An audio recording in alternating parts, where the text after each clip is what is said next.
ahora, bueno, en esta primera página están los temas que vamos a ver hoy, ¿sí? Que habla de recursos del Estado, recursos ordinarios y extraordinarios, impositivos y financieros, la formación del presupuesto y su expresión por medio de una ley, los gastos del Estado, impuestos, transferencias y subsidios, incidencias sobre los precios, el resultado de la ejecución presupuestaria, ahorro y déficit fiscal y déficit gemelos, superávit fiscal primarios. Y esos son los temas que vamos a ver en esta parte de la bolilla número 5. El próximo jueves, que tenemos la otra clase, Política Económica del Gobierno, y ahí termino con la bolilla número 5, y la otra semana tendría clases con el profesor Ronnie, ¿sí? Entonces, bueno, vamos a ir comenzando un poco el desarrollo de qué vamos a hablar hoy.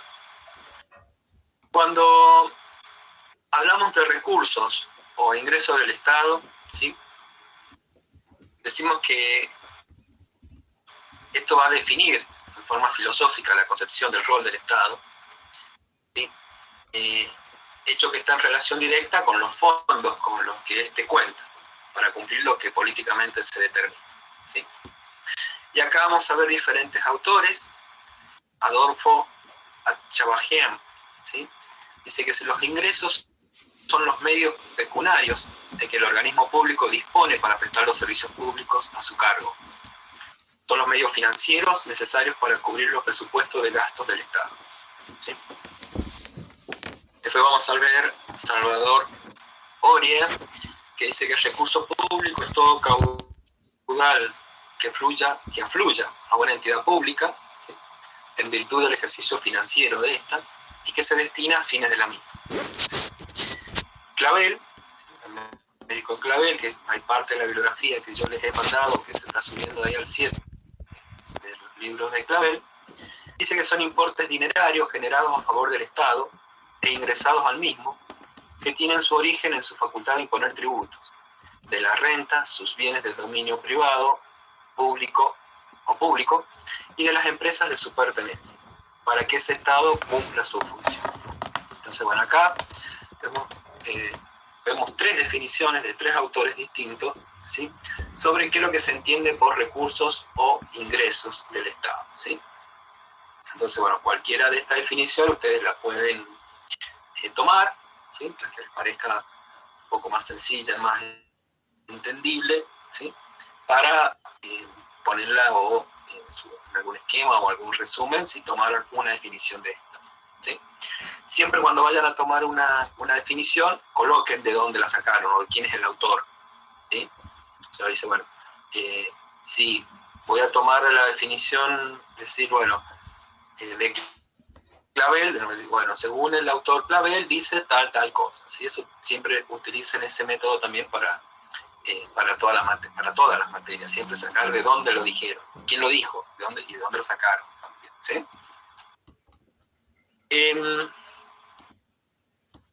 Entonces, pasamos de la definición, ¿sí? De recursos e ingresos del Estado, vamos a una clasificación, ¿sí? Y acá bueno, se ha corrido un poco el PowerPoint, ¿sí? Cuando lo subimos acá a la plataforma del PowerPoint se modifica, ¿sí? Ya lo voy a pasar en PDF, en el 7 lo subimos en el PDF, ¿sí? Para que no sufra ninguna modificación acá, ¿sí? Entonces, clasificación, podemos decir que son recursos corrientes, que pueden ser tributarios o no tributarios, ¿sí? Los recursos corrientes tributarios son, es decir, los impuestos, tasas, contribuciones, las sanciones fiscales como multas, intereses, etc., ¿sí? No tributarios están derivados de los ingresos por alquileres, concesiones, tarifas, ¿sí? Donaciones. Entonces, una primera clasificación, recursos corrientes, tributarios, no tributarios. Después, otra clasificación es recursos de capital, que podemos patrimoniales, derivados de la venta de activos físicos, privatizaciones de empresas públicas, ¿sí? Reembolso de préstamos, o endeudamiento interno y externo de corto, mediano y largo plazo, ¿sí? Y recursos de emisión monetaria, que tiene que ver con los derechos de la facultad, los derivados de la facultad del Estado de emitir dinero, y derecho de señorío. El derecho de señorío, que ustedes capaz que lo han visto antes en derecho, ¿sí? Es la facultad que tiene cada lugar o cada territorio, ¿sí? Sobre su ámbito de incumbencia, por así decirlo. Pero bueno, ahí cuando lo subo después en PDF va a estar bien el gráfico. Bueno, acá, perdón, que cuando se sube en PowerPoint a veces se modifica o se cambian algunas cosas. Pero ya se los voy a pasar de la forma correcta en el 7, ¿sí?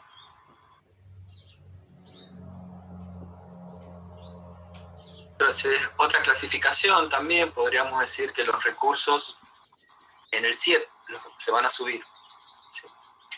Los recursos ordinarios son todos los que el Estado percibe en forma continua, como los tributos, los alquileres, los ingresos por concesiones, por tarifas, ¿sí? A esto le llamamos nosotros recursos ordinarios. Los extraordinarios son los que ingresan en forma ocasional o no permanente, como venta de activos, privatizaciones, empréstitos ocasionales, etc., ¿sí? Después tenemos recursos efectivos, ¿sí? Que son los generados por los tributos, alquileres, concesiones, no implican una salida de algún bien del Estado, es decir, que no hay movimiento, no hay pérdida de patrimonio, ¿sí? Por parte del Estado, en contrapartida por este ingreso que percibe, ¿sí? Y recursos no efectivos implican que la entrada a favor del Estado determina una modificación en el patrimonio de este, ¿sí? Entonces acá sí hay una pérdida o a cambio del Estado se otorga ese dinero. Por ejemplo, ventas de activos, privatizaciones de empresas públicas, etc., ¿sí? Entonces, puedo decir la clasificación: ordinarios, extraordinarios o efectivos y no efectivos, ¿sí? Ordinarios, ¿sí? Tiene que ver con la continuidad, con lo que sea regular, ¿sí? O sea, que es un ingreso regular que tiene. Extraordinario sería un ingreso irregular o ocasional. Y efectivo, y no hay movimiento patrimonial por parte del Estado, y no efectivo sí hay una pérdida de patrimonio, una modificación en el patrimonio del Estado. ¿Sí? Entonces esta es la principal clasificación que vemos. Otra clasificación que vemos también sobre los ingresos. Otra clasificación también, vamos a hablar de recursos originarios, ¿sí? Que provienen de los bienes propiedad del Estado, ya sean estos bienes públicos de dominio público o privado, ¿sí? O recursos que provienen de su capacidad de imponer tributos, crédito público, emisión monetaria, ¿sí?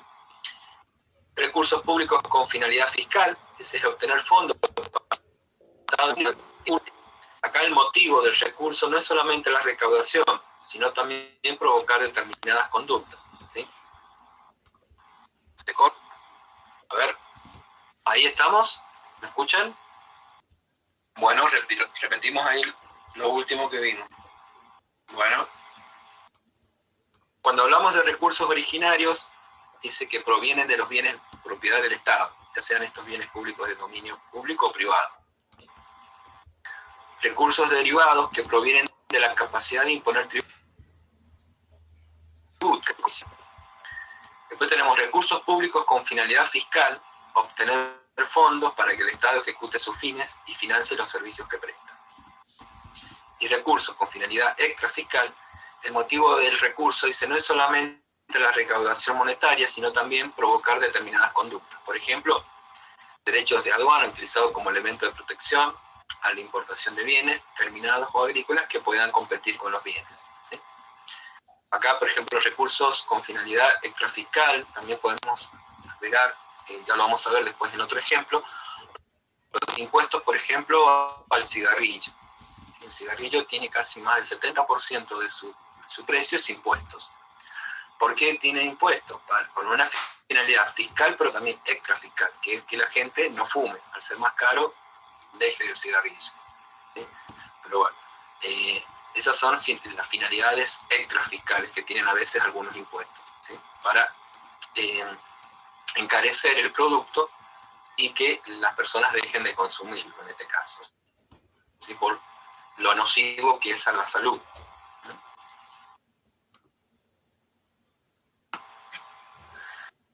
Perdón. Vamos a entrar ahora a ver cuáles son los bienes públicos de dominio público. Recuerden que recién dijimos bienes públicos o dominio privado, ¿sí? ¿Se corta? ¿Ahí me están escuchando? A ver, hola, hola, ¿me escuchan? Hola, hola, ¿sí? ¿Sí? ¿Me escuchan? Bueno, gracias. Gracias por lo que me responden ahí rápidamente. Ustedes cuando corten nomás me avisan y así vuelvo a repetir lo que estamos hablando, ¿sí? Recién, como les decía, les estoy hablando de curso binario, ¿sí? ¿Se nota ahora? Hola. Ahora, escucha.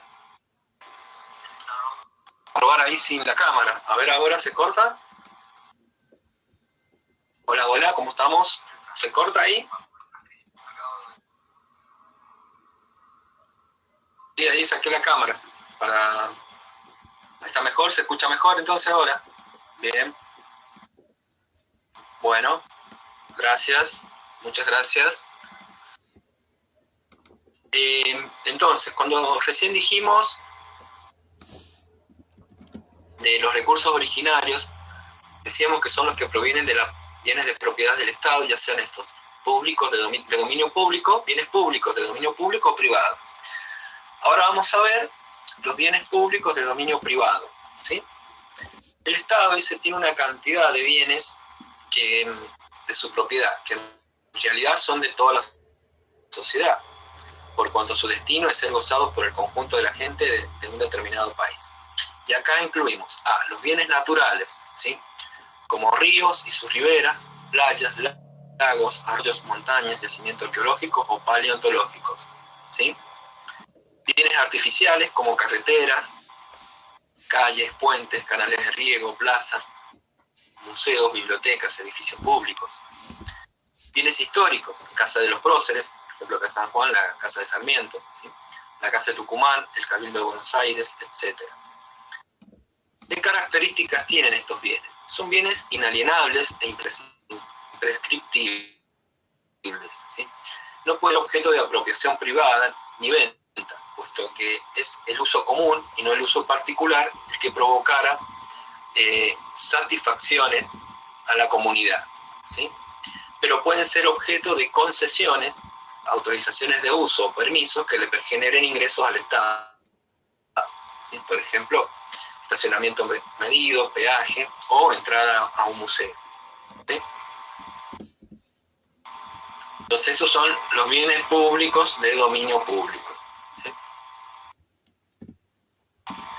Después tenemos bienes públicos de dominio privado, que el Estado posee bienes que el uso de los mismos no afecta, por lo menos en un grado importante, a las otras personas de una comunidad.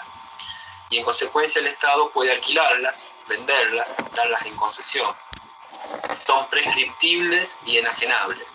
Por ejemplo, tierras fiscales, minas, explotación de bosques, ¿sí? Entonces, por ejemplo, las minas, que ya lo habíamos hablado, ¿sí? En el caso de San Juan, el tema de minería, que eran de propiedad de la provincia y se otorgan en concesión a una empresa privada para su explotación y por la cual tiene que pagar regalías, las regalías que las paga al municipio en donde está la mina y a la provincia, ¿sí?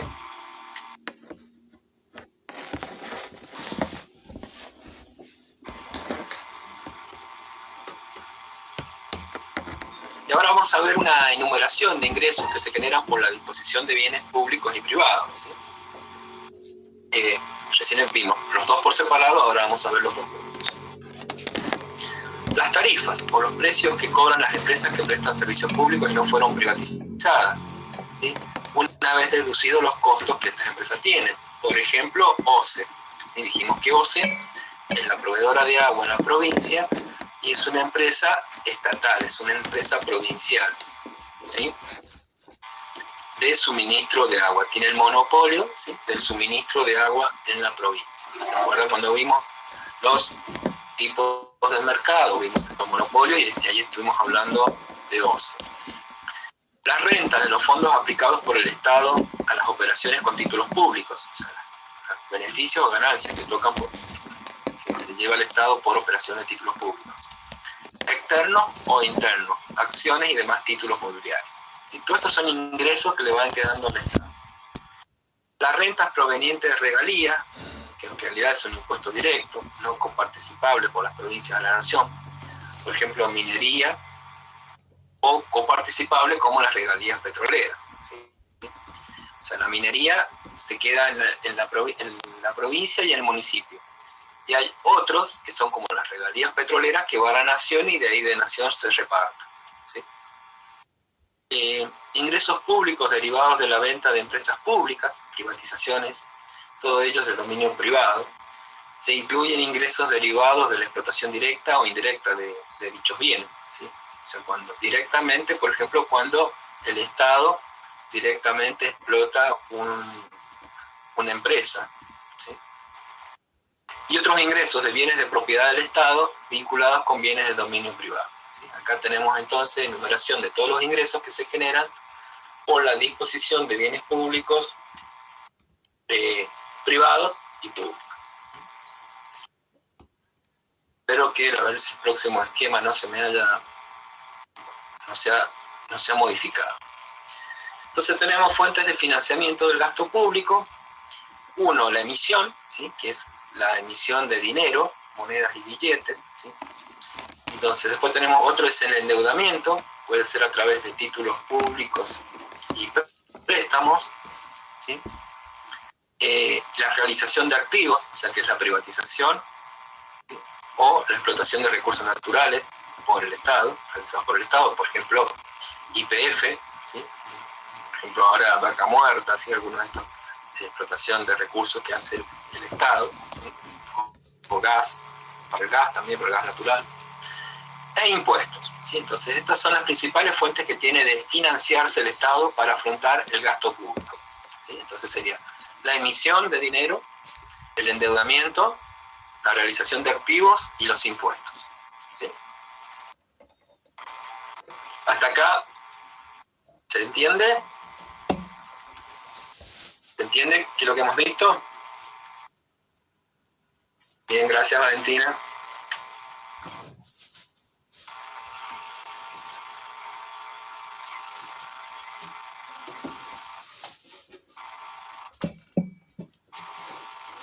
Bien. Bueno, muchas gracias. Muchas gracias, Paola, Agustina, Mercedes, Camila, Valentina, Eduardo, ¿sí?, todos los que están ahí en el chat, ¿sí? Daniel también. Sí. Ahora vamos a entrar a ver política fiscal, el presupuesto nacional, déficit del sector público y su financiamiento, ¿sí? Vamos a ver qué es lo que es esto de la política fiscal. Y vamos a entrar a ver qué es lo que es el presupuesto nacional. El presupuesto es un programa político y económico que contiene una estimación de los recursos a obtener en el próximo año y la fijación estricta de los gastos a realizar para que el Estado y sus organismos cumplan sus funciones, ejecuten los servicios públicos y cumplan sus objetivos políticos, económicos y sociales. Esa es una definición de Clavel. Clavel decía siempre que todo gobierno lo podemos analizar cuál va a ser su política de acuerdo al presupuesto, porque en el presupuesto, ¿sí?, va a gastar más, dónde va a gastar menos, o sea, a qué sector le va a dar más prioridad, a qué sector le va a dar menos prioridad, ¿sí? Por eso, ese es el programa de gobierno que tiene el gobierno, un programa el programa político económico es el presupuesto, ¿sí? Por Por eso él habla, dice, de un programa político y económico, porque contiene una estimación de los recursos a obtener en el próximo año, ¿sí? Y la fijación estricta de los gastos, para que sus organismos cumplan sus funciones. Recuerden siempre que el presupuesto se presenta sobre el mes de octubre, noviembre, para aprobarse, ¿sí? Antes de diciembre, y se aprueba, por ejemplo, este año, en octubre, ya se empieza a discutir el presupuesto del año 2022, 2022, perdón, ¿sí? Entonces, ¿qué es lo que hay? Una estimación de lo que de los recursos que se van a ingresar y una fijación de a dónde se va a gastar. Podemos decir también que es la expresión de la política fiscal del gobierno, porque va a decir de dónde se sacan los ingresos para afrontar el gasto, o también que contiene una estimación de recursos y a la vez la fijación de gastos del Estado. Entonces, de esto tenemos la definición de presupuesto, ¿sí? Tenemos estas tres definiciones acá, ¿sí? Una definición un poco más amplia y dos definiciones un poco más simples, pero que también definen qué es lo que es el presupuesto nacional, ¿sí? Se presenta en octubre y pasa a Comisión de Hacienda. Ahí vamos a ver ahora cuáles son los pasos que tiene que hacer, ¿sí? El presupuesto es un instrumento que tiene ciertas características. Tiene legalidad, o sea que se establece en función de una ley, tiene que salir aprobado por el Congreso, que autoriza gastos y prevé ingresos, ¿sí? En tal, ¿sí? Todo presupuesto nacional sale por una ley. Esta es pregunta de examen, chicos. Siempre en el examen, cuando preguntamos, decimos, bueno, ¿qué es el presupuesto? Nos hablan qué es lo que es el presupuesto. ¿Cuál es la principal característica del presupuesto? Su legalidad, o sea que sale por una ley, ¿sí? Y si es de una ley, tiene que salir del Congreso, ¿sí?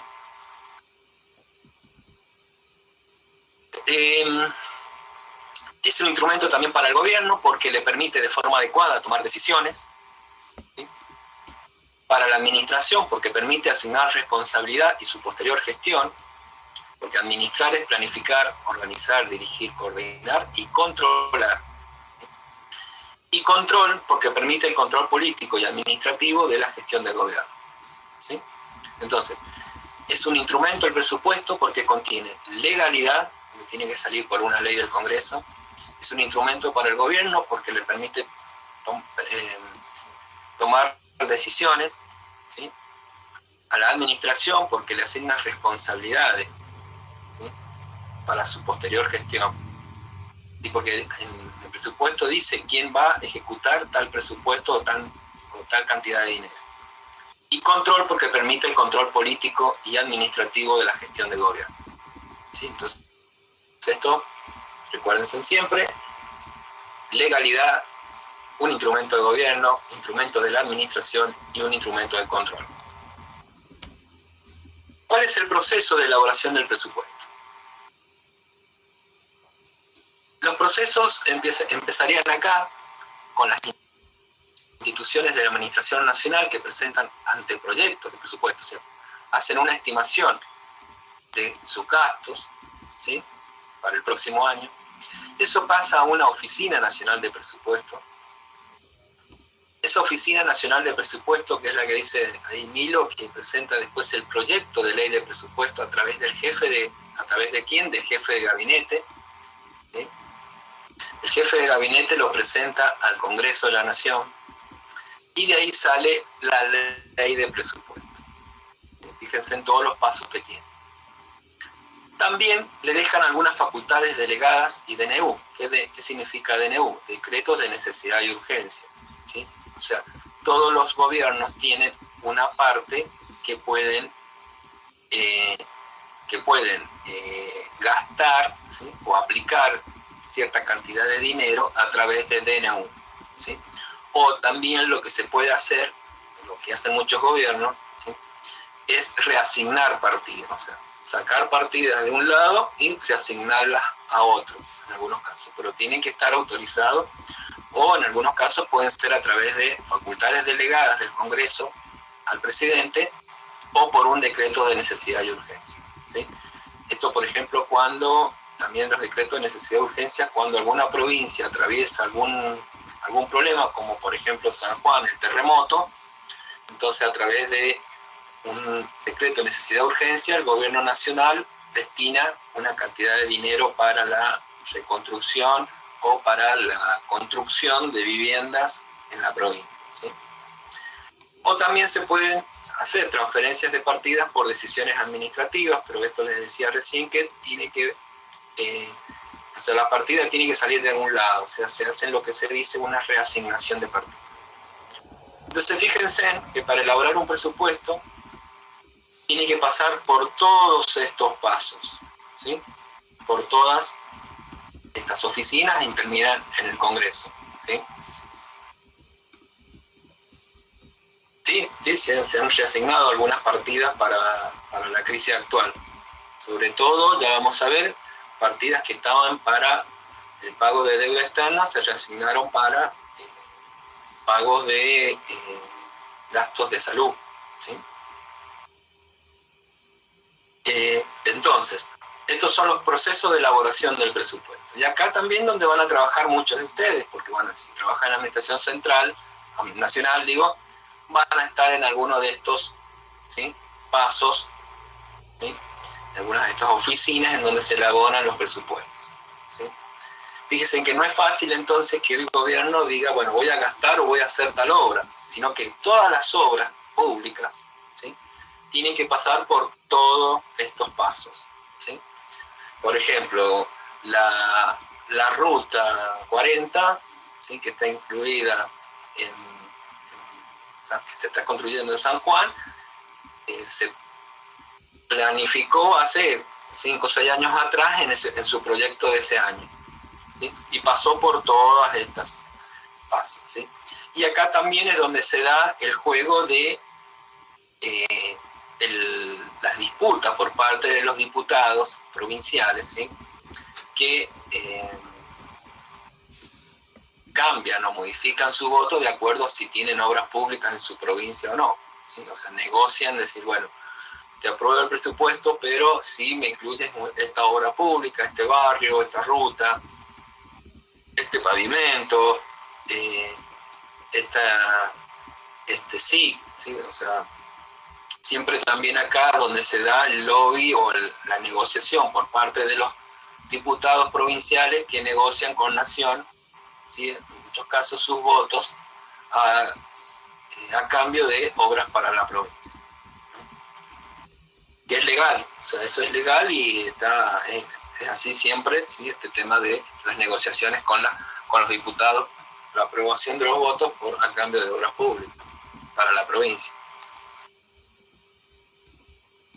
Entonces, el presupuesto, ¿qué es lo que contiene? Contiene los lineamientos de política económica, contiene estimaciones macroeconómicas, ¿sí? O sea, acá las estimaciones macroeconómicas significa una estimación de, por ejemplo, cuánto va a ser el PBI en el próximo año, cuánto va a ser la inflación en el próximo año, cuánto va a ser el tipo de cambio en el próximo año, cuánto va a ser la inversión en el próximo año, ¿sí? O sea, todas esas estimaciones macroeconómicas están contenidas en el presupuesto. Hay estimaciones del gasto, ¿sí?, estimaciones de recursos o ingresos. Hay un mensaje de elevación que lo hace el jefe de gabinete, el articulado de planillas anexas y planillas por jurisdicción o entidad. Esto está en el artículo número 4 de la Constitución Nacional, ¿sí?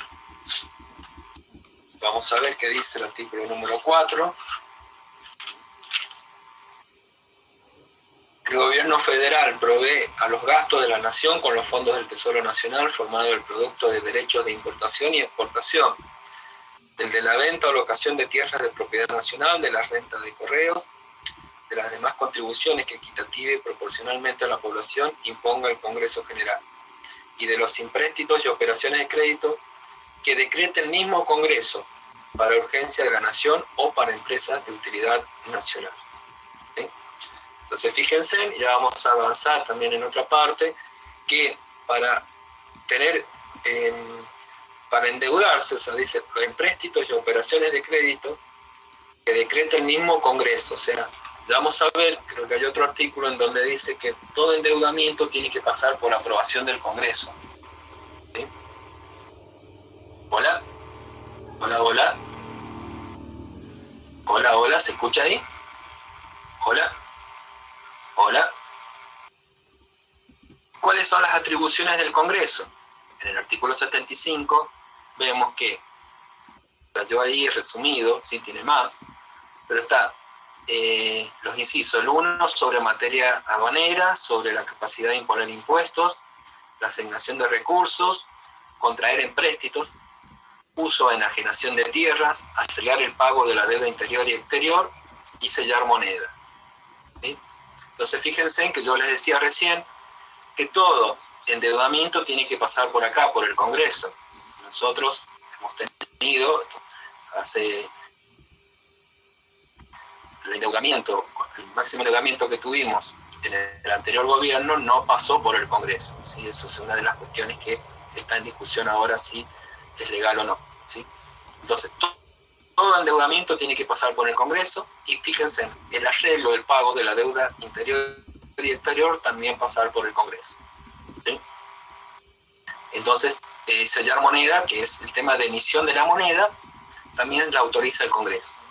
Por eso, ustedes van a ver, si tienen ahí, ¿tienen algún billete a mano? ¿Tienen ahí la billetera, algún billete a mano? Fíjense en por quién está firmado.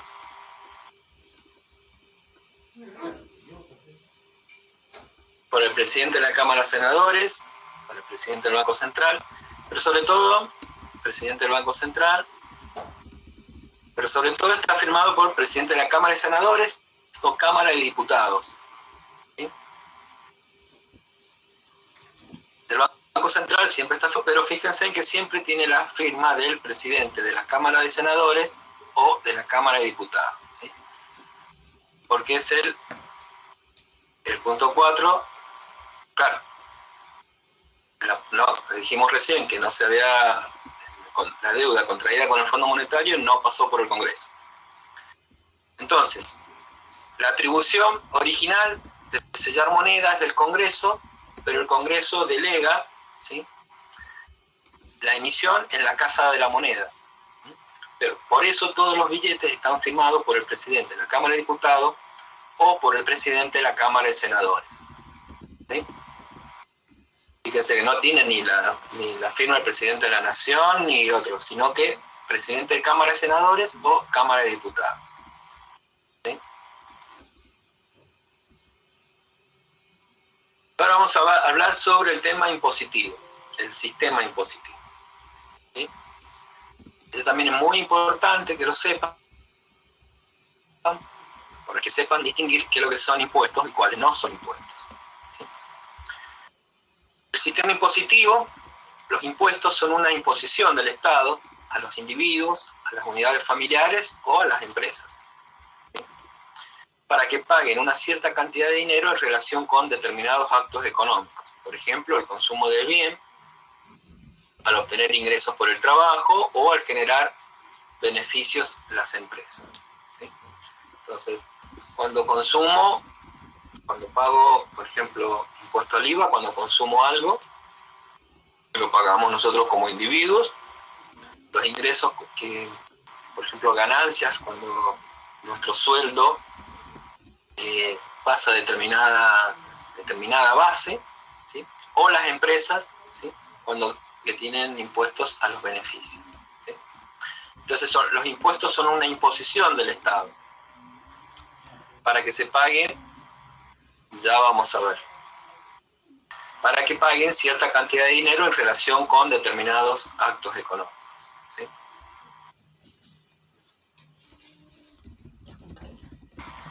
Y acá vamos a ver qué es lo que son los impuestos, una definición de impuestos. Son prestaciones dinerarias de los particulares al Estado, exigidas por éste en función de su capacidad para imponer. Y el objetivo manifiesto es la prestación de servicios indivisibles y del cumplimiento por parte del Estado de sus objetivos políticos, sociales y económicos, ¿sí? Y ahí yo les puse una propaganda que existía en la década del 80, creo que fue, que decía, tenía ese eslogan, ¿sí? Pagando impuestos el país funciona, ¿sí? Entonces, los impuestos son prestaciones dinerarias. Los impuestos no tienen una contraprestación directa, sino una prestación de un servicio indivisible. ¿Qué significa esto? Por ejemplo, todos nosotros pagamos el IVA cuando compramos algo. Ese IVA, que es el 21% por toda la compra de un bien o servicio, va a Nación, y Nación después lo reparte en las provincias o lo reparte para el cumplimiento de sus objetivos. Por ejemplo, la educación, la universidad, ¿sí? Entonces, yo no tengo una prestación directa, una contraprestación directa, porque pago el impuesto, sino que ese impuesto, esa plata me viene de vuelta después a través de una prestación, por ejemplo, a través de la educación, a través de salud o a través de seguridad, ¿sí? O alguna otra prestación que el Estado cumpla, ¿sí? Pero esta es una característica muy, muy esencial para que distingan qué son impuestos de otras cosas que no son impuestos. Entonces, los impuestos son prestaciones dinerarias de los particulares al Estado, exigidas por este en función de su capacidad para imponer. O sea, el Estado tiene la capacidad de imponer impuestos. ¿Cómo es esta capacidad? A través de una ley. Siempre los impuestos tienen que estar establecidos por ley, ¿sí? Una ley del Congreso, ¿sí? Ni el presidente ni el gobernador pueden imponer un impuesto, ¿sí? Por decreto, sino que siempre tiene que ser por ley. Y es la prestación de un servicio indivisible, ¿sí? Para que el Estado pueda cumplir sus funciones. Entonces esto, anótenlo, ténganlo bien clarito qué es lo que son los impuestos, ¿sí? Y acá vamos a ver tipos de impuestos que ahí me preguntaba recién. Tenemos, según recaigan sobre los individuos o sobre los bienes y servicios, por ejemplo, tenemos impuestos directos que recaen sobre el contribuyente y no sobre los bienes, por ejemplo, ganancias, ¿sí? Ahora se modificó el mes pasado el mínimo imponible de ganancias, o sea que recién van a pagar ganancias las personas que tengan un sueldo, ¿sí? Por arriba de 150.000 pesos. Ahora, estas ganancias todavía se estaban pagando aquellos que cobraban arriba de 70.000, ¿sí? O sea, se ha subido el mínimo. Entonces pueden ser impuestos directos, como pueden ser ganancias, impuestos indirectos, que son los recaudados en el momento de comprar bienes y servicios, solo afectan indirectamente al contribuyente, por ejemplo el IVA, ¿sí? Nosotros cada vez que compramos un bien o un servicio y nos dan factura, estamos pagando el 21%, o sea, estamos pagando el IVA. El IVA significa el impuesto al valor agregado, ¿sí? Y tenemos acá en esta parte 2, atendiendo la proporción en que los impuestos recaen sobre las diferentes rentas, tenemos impuestos regresivos, y el porcentaje retraído es cada vez menor a medida que la renta aumenta, ¿sí? Impuestos progresivos, cuando a medida que aumenta la renta se detrae un porcentaje cada vez mayor, o proporcionales cuando detrae un porcentaje constante de la renta, ¿sí? Por ejemplo, el impuesto a las grandes fortunas es un impuesto progresivo, ¿sí? Se pagan más mientras más dinero, más riqueza de renta tenga, ¿sí? Y regresivo es el IVA que vimos acá. Este IVA que vimos acá, que son un impuesto indirecto, ¿sí? Son un impuesto regresivo, ¿sí? Porque, por ejemplo, las personas de bajo ingreso pagan el mismo IVA que una persona millonaria. O sea, por ejemplo, cuando paga por un kilo de azúcar, está pagando el 21% y lo está pagando una persona que capaz que no tiene ingreso, tiene ingreso muy bajo, y lo mismo paga por ese kilo de azúcar el 21% una persona millonaria, ¿sí? Sí, ganancias también sería progresivo, sería directo progresivo, ¿sí? Bien, Valentín. Entonces, tenemos tipos de impuestos directos e indirectos, regresivos, progresivos o proporcionales, ¿sí? Son los tipos de impuestos que tenemos.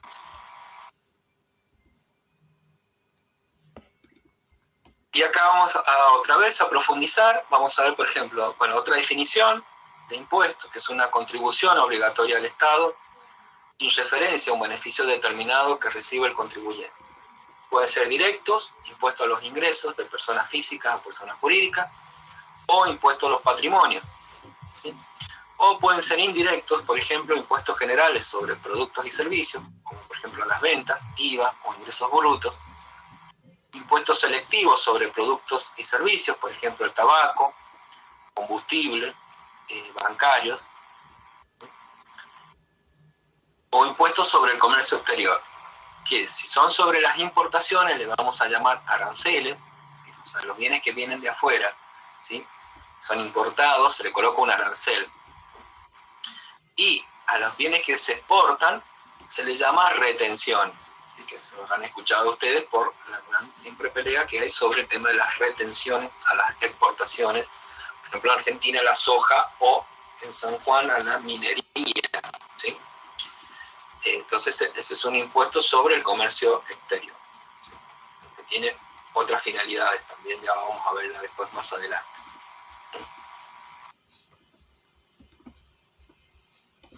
Otro tipo de tributos son las tasas, ¿sí? Otra cosa se me quedó, vamos a volver acá. Impuestos solamente pueden, cuando vimos en la clase pasada, impuestos solamente pueden cobrar nación y provincia, ¿sí? O sea, gobiernos nacionales y gobiernos provinciales, ¿sí?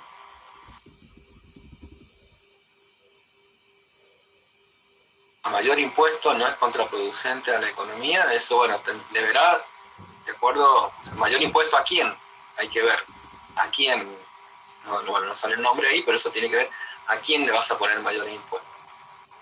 Si le pones mayores impuestos a la clase baja o media, sí va a ser más contraproducente. La clase baja no. Ahora sé que hay toda una discusión sobre el tema, por ejemplo, el Estados Unidos que va a empezar a poner impuestos a la clase rica, así que no estaban pagando impuestos, a los multimillonarios. Entonces, vamos a ver, entonces dijimos que impuestos solamente lo paga nación, lo pueden cobrar nación y provincia. Y las tasas son prestaciones obligatorias efectuadas en dinero que provienen de la propiedad del Estado de imponer a los particulares y financian la prestación de servicios públicos divisibles, ¿sí? Las tasas son, por ejemplo, las que pueden cobrar los municipios, o también en algunos casos, nación y provincia tienen algunas tasas por un servicio, ¿sí?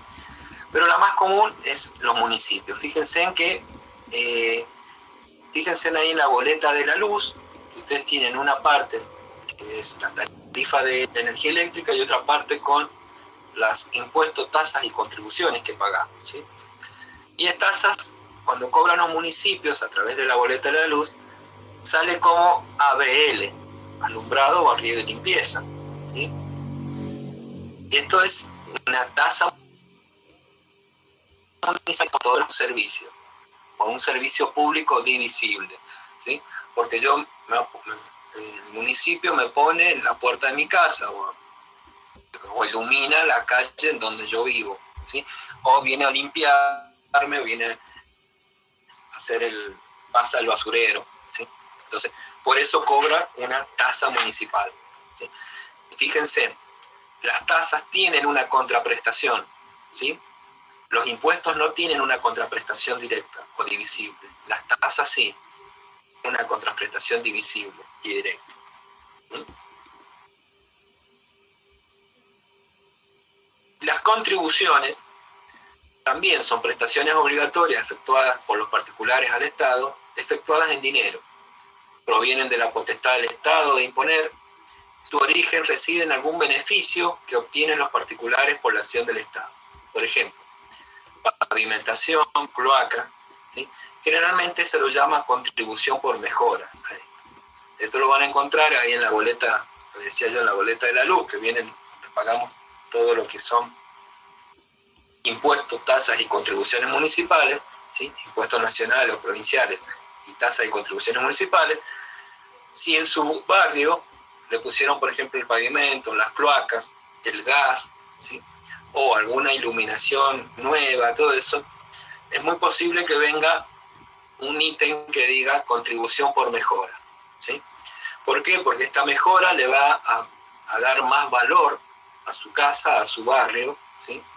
Y el Estado lo divide en la cantidad de personas que reciben esta mejora y les cobra por un determinado tiempo esta contribución o esta obra que se hizo, ¿sí? O sea, ustedes van a ver que tal vez sean montos muy pequeños, ¿sí? No muy significativos, pero porque se dividen todos los vecinos y por muchos años, o sea, por 2 o 3 años, 5 años se paga esa obra de cloacas que te hicieron en el barrio, ¿sí?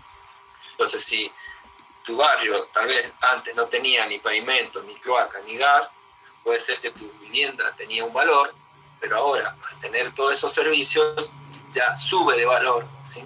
Entonces, sí, eso significa una mejora, por eso se lo llama contribución por mejoras, ¿sí?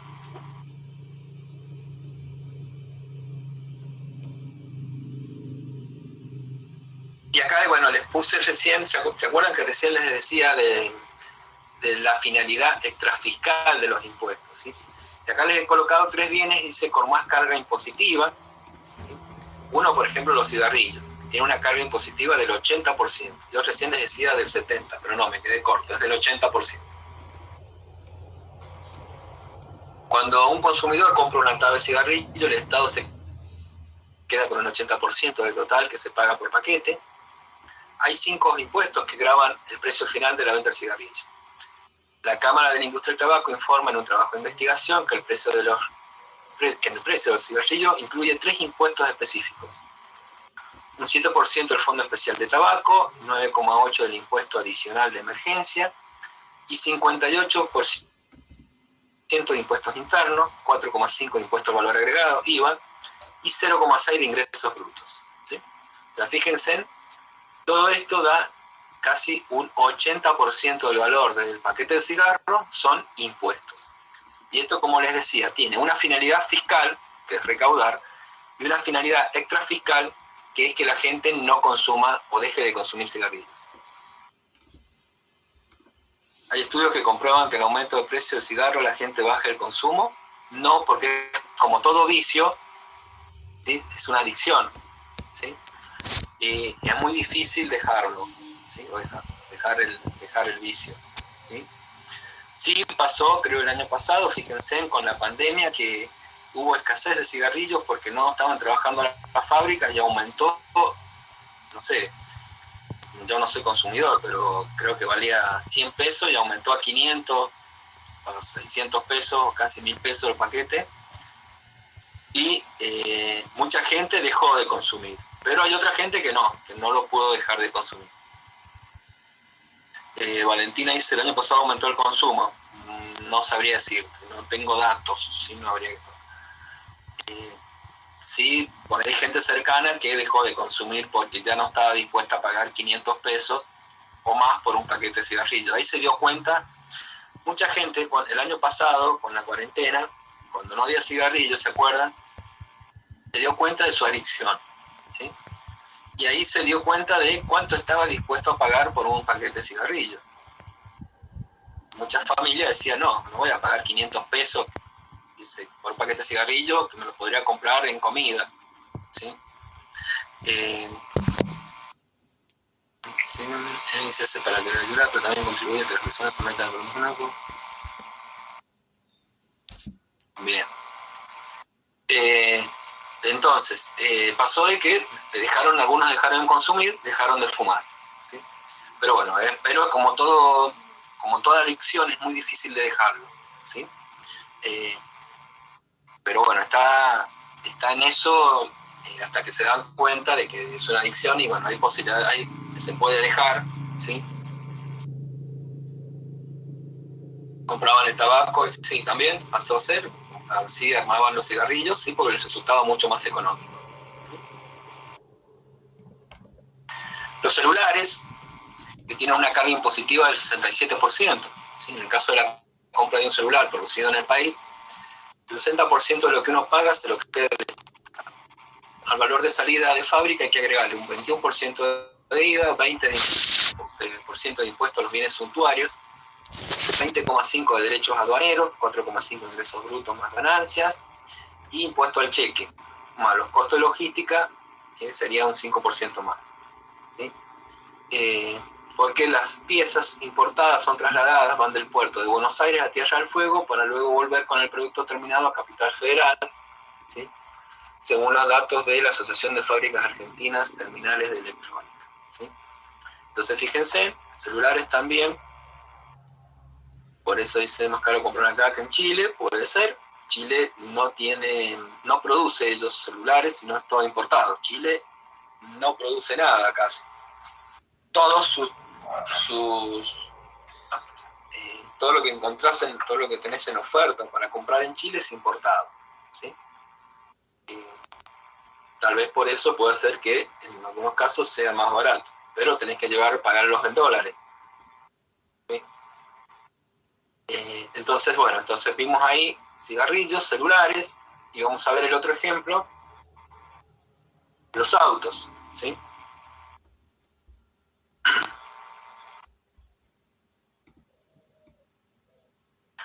Una heladera de 720.000 pesos. ¿Qué heladera? No sabía que valía tanto una heladera. A ver, en relación dólar, ¿sí? Sí, puede ser. Y nosotros a veces nos conviene ir a Chile a comprar, o a veces no, ¿sí? Casi como casi como un auto.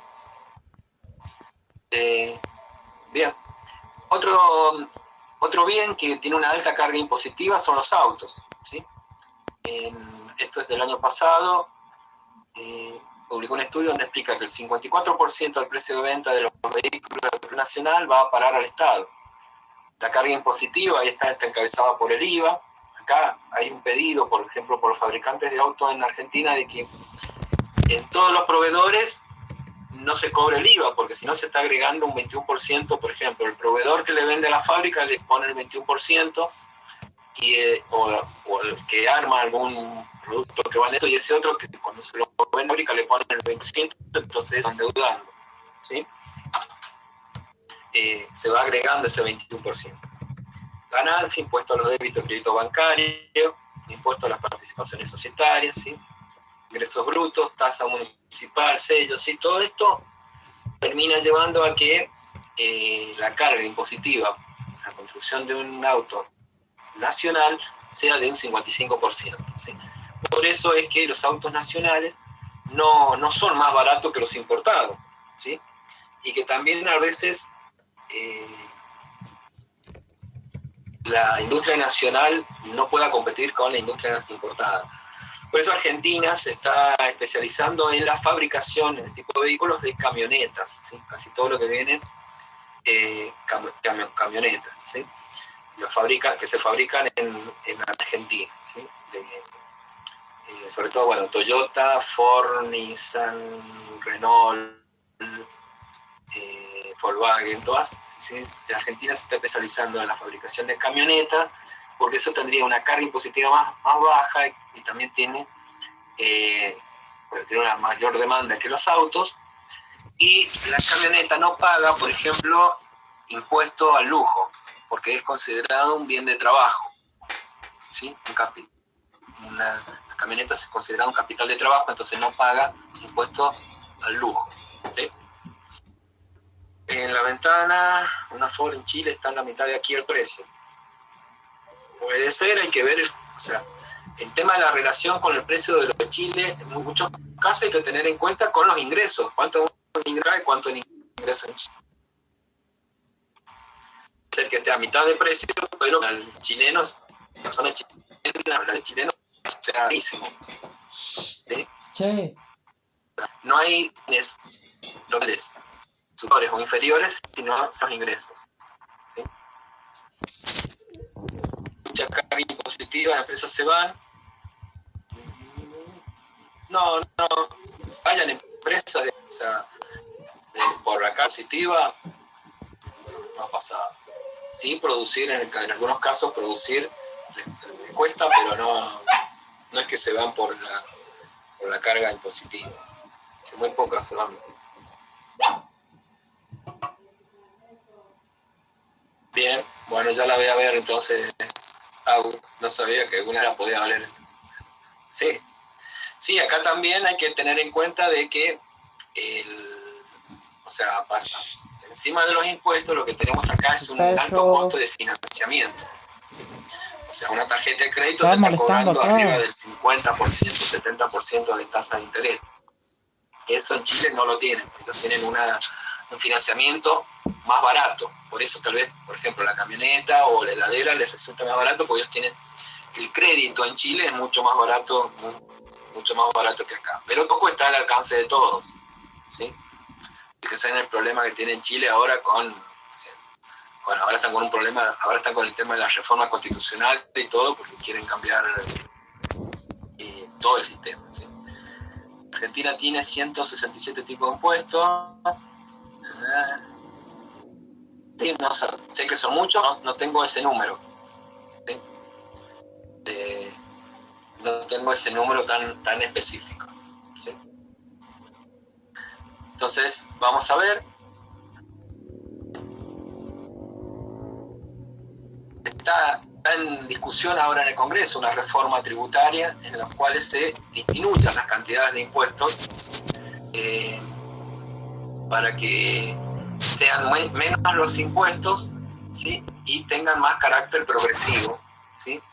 Y no regresivos como son ahora la mayoría de los impuestos. Entonces hay toda una discusión en el Congreso para modificar el sistema impositivo argentino, ¿sí? Lo que pasa es que, ¿se acuerdan cuando vimos el consenso de Washington que decía de ampliar la base impositiva? O sea, para el consenso de Washington, más gente tenía que pagar impuestos, sobre todo los más pobres, ¿sí? O sea, disminuir el impuesto a los ricos y ponerle impuestos a los pobres. Ese sistema todavía sigue vigente, entonces hay que modificar el sistema impositivo, ¿sí? O sea, ahora está en discusión en el Congreso la modificación del sistema impositivo. No, fíjate que los países más desarrollados, Finlandia, Noruega, tienen casi un 50-60% de sus ingresos e impuestos, ¿sí? Son impuestos progresivos, ¿sí? Y tienen después con los mejores servicios de salud, mejores servicios de educación y todo eso, ¿sí? Ya vamos a verlo después a eso, lo vamos a ver más adelante. ¿Sí?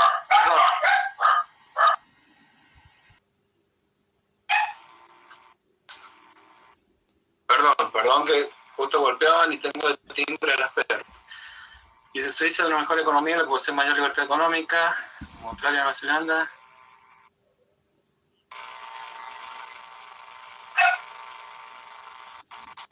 Suiza dice mejor economía.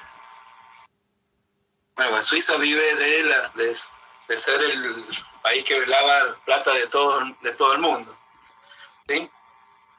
Y también los impuestos son altos en Suiza, ¿sí? No es que que no tenga impuestos, ¿sí? Estaba leyendo la nota de Infobae que hizo Kachanowski. Kachanowski no es de mi agrado, no me gusta, no coincido para nada con él. Pero tiene la economía más libre. O sea, todo el mundo tiene economías libres, ¿sí?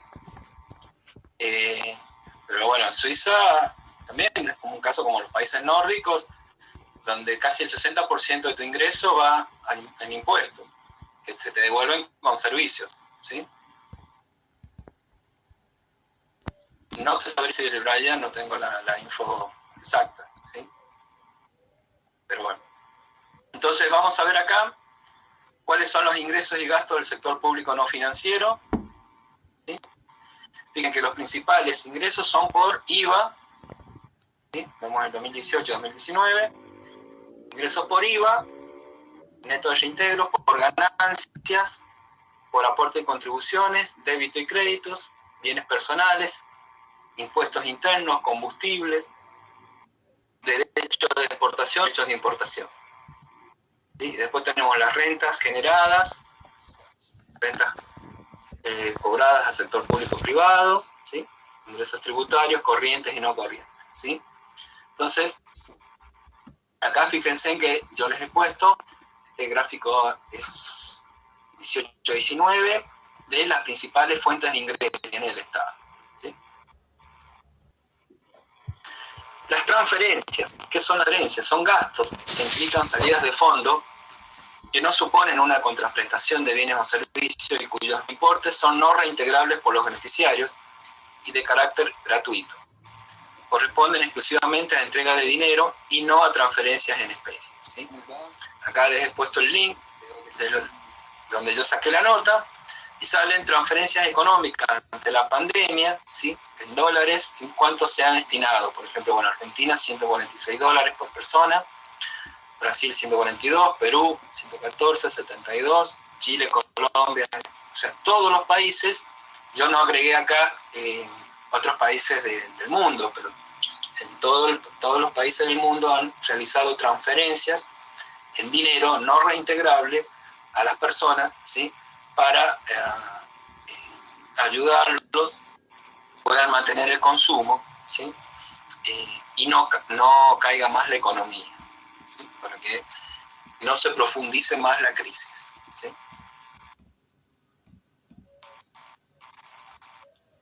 Y subsidios son la prestación pública asistencial de carácter económico a personas o instituciones privadas, ¿sí?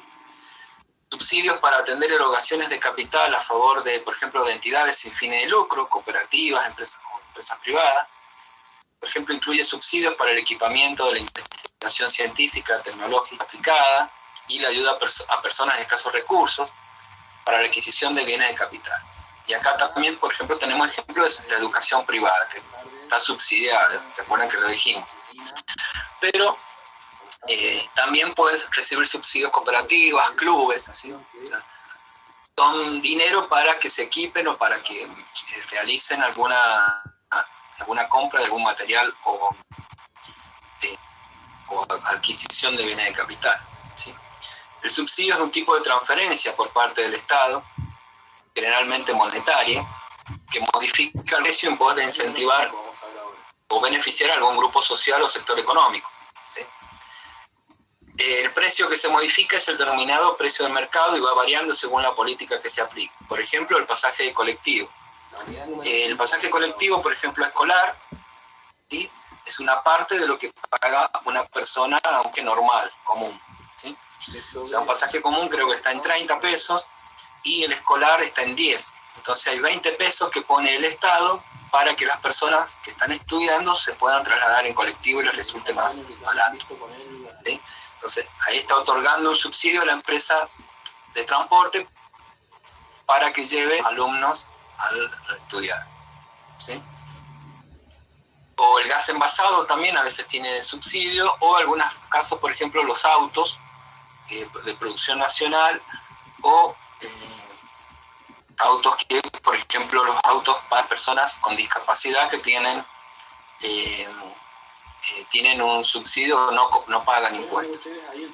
10 pesos, ¿está el escolar o no? Estoy muy lejos. Creo que estaba en 10 pesos.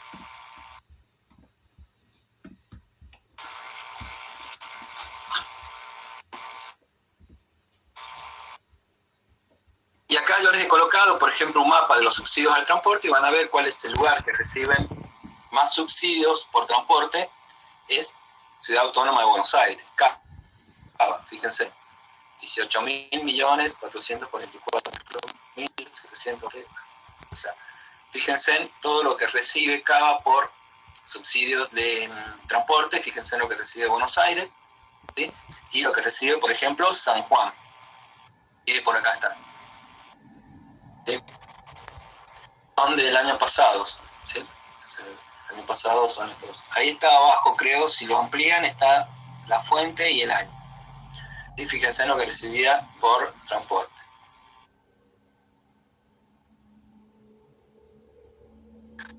eso no ayuda en sí el tema de los subsidios. Sí, por eso el tema es que, pero el tema es, sí, se sacan los subsidios, ¿sí? Por ejemplo, se saca el subsidio del transporte. No tenés que cobrar, por ejemplo, el colectivo te va a pagar un boleto normal de 100 pesos. ¿Quién viajaría con un boleto de 100 pesos? Nadie, ¿sí?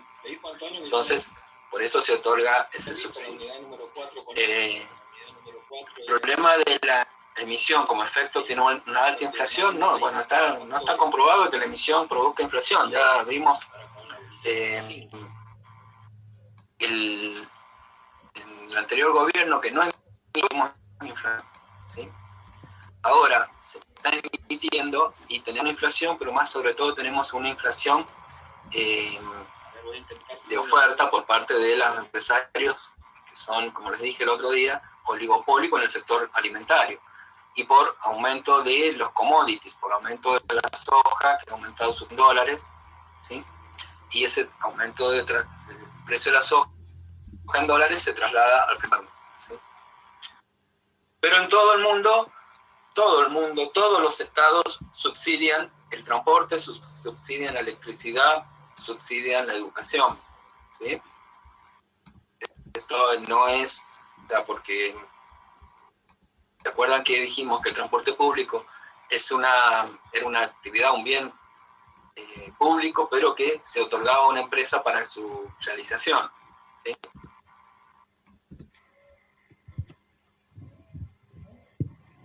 El ministro. Ahora hay toda una discusión con el tema de los subsidios, ¿sí? Porque vienen subsidios, porque hay un pedido por parte de las empresas de energía de subir las tarifas, y hay una discusión de ahí del ministro de Economía con si subirlas o no, si autorizar la suba o no, y cómo otorgar los subsidios. El ministro quiere de forma segmentada y el secretario de Energía Eléctrica de otra forma, ¿sí? La emisión descontrolada sí produce inflación, o sea, emitir sin ningún control, eso sí puede ser emitir, pero bueno, el tema de los subsidios en transporte o subsidios en educación, y esto es algo que en todo el mundo se da, ¿sí?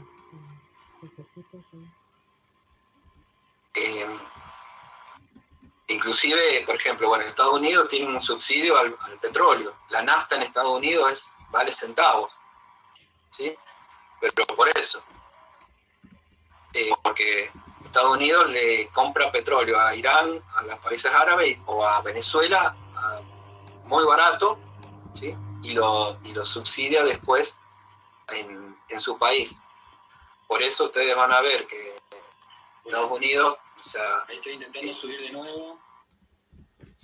La nafta, por ejemplo, vale 20 centavos de dólar, creo que vale. Sí, es muy barata, pero porque está subsidiada. Por eso van a ver que todos los autos de Yankee son con motores grandes, son autos camionetas grandes, porque casi no usan un diésel, ¿sí? Porque la nafta les resulta muy barata, ¿sí? Tenemos la mayor inflación después de Venezuela. No. Sí, traíamos hasta el 2019, traíamos una inflación alta, pero no sé si después de Venezuela. La inflación es la devaluación de la moneda, sí, es la pérdida de poder adquisitivo y devaluación de la moneda, ¿sí?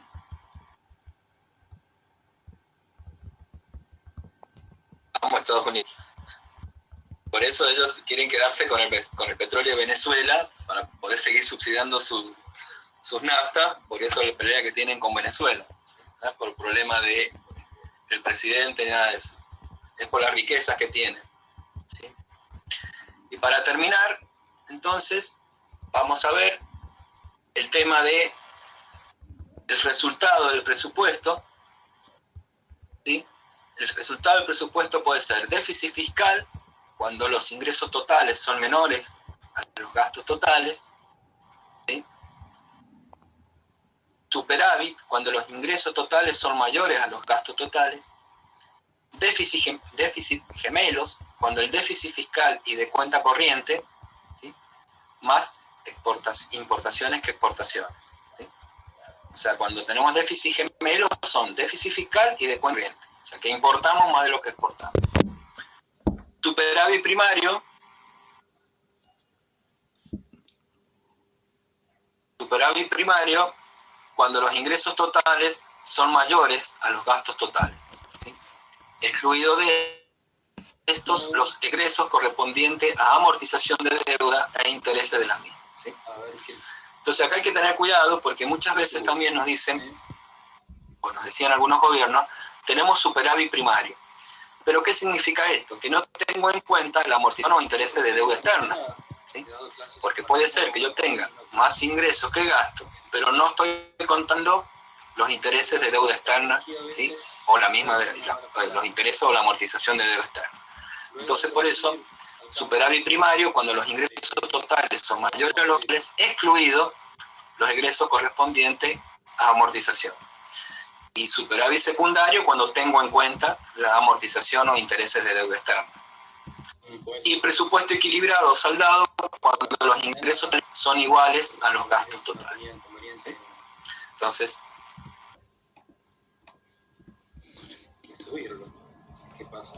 vamos a terminar viendo qué es lo que es el ahorro nacional, ¿sí? El ahorro nacional bruto en el nivel de una unidad económica, o unidad institucional, o Estado. El ahorro es la diferencia entre la suma de los ingresos corrientes y los gastos corrientes, ¿sí? Y se excluye, por lo tanto, los ingresos de capital. El ahorro interno bruto es el ahorro generado dentro del espacio económico del país, ya sea por las unidades residentes, ahorro nacional bruto, como por las unidades no residentes, ahorro del resto del mundo o ahorro interno. El ahorro nacional bruto es la suma de los ahorros de los sectores residentes, gobiernos, sociedades, instituciones sin fines de lucro. El ahorro nacional se puede obtener también mediante la diferencia entre el ingreso nacional bruto disponible y el consumo nacional. Y el ahorro externo es el saldo de la cuenta corriente de la balanza de pago del país con signo contrario, o sea, es el saldo del resto del mundo. Se genera mediante operaciones económicas corrientes que realizan los no residentes dentro del espacio económico del país. Acá lo principal es que es la diferencia entre la suma de los ingresos corrientes y los gastos, ¿sí? Y es el ahorro generado dentro del espacio económico del país, ya sea por los residentes o los no residentes, que vienen y colocan sus ahorros acá, ¿sí? Entonces, hasta acá un poco vamos con lo que es el rol del Estado en la economía, ¿sí? Y ya nos quedaría para el próximo jueves ver el tema de, creo que es política económica, de lo económica, ¿sí? Sí, esto ya después, cuando enseguida se lo paso a la profesora para que lo suba al cielo, ¿sí? Entonces, bueno, hasta acá llegamos. ¿Alguna pregunta? Ahí está. ¿Alguna duda? He ido muy rápido. Gracias a ustedes por escuchar y por los aportes que han hecho. Emisión de dinero para ayudar como el fin del año pasado. Tiene limitaciones, o sea, está protegida por ley esa emisión. Siempre las emisiones están autorizadas por el Congreso de la Nación. ¿Sí? Les dije yo que era una facultad que tiene el Congreso y delega después la emisión en la Casa de la Moneda o el Banco Central, ¿sí? Pero toda emisión siempre está autorizada por el Congreso. Protegida, o sea, está por ley, siempre se hace por ley. Por eso, como decía recién, que yo les decía que se fijaran en los billetes, está la firma del presidente del Cámara de Diputados, presidente de senadores. En el libro de Clavel lo van a encontrar, ahí ya, la idea es que yo voy a ir dando, lo que yo voy dando en clase, en la tarde o al otro día se sube el material del libro, ¿sí? Entonces yo ya le voy a pasar el PDF a la profe y el libro para que lo suba. ¿No hay más preguntas entonces? Si no hay más preguntas, entonces voy a ir cerrando el chat. Muchas gracias por participar de la clase y nos vemos el jueves, ¿sí? El jueves en la siesta.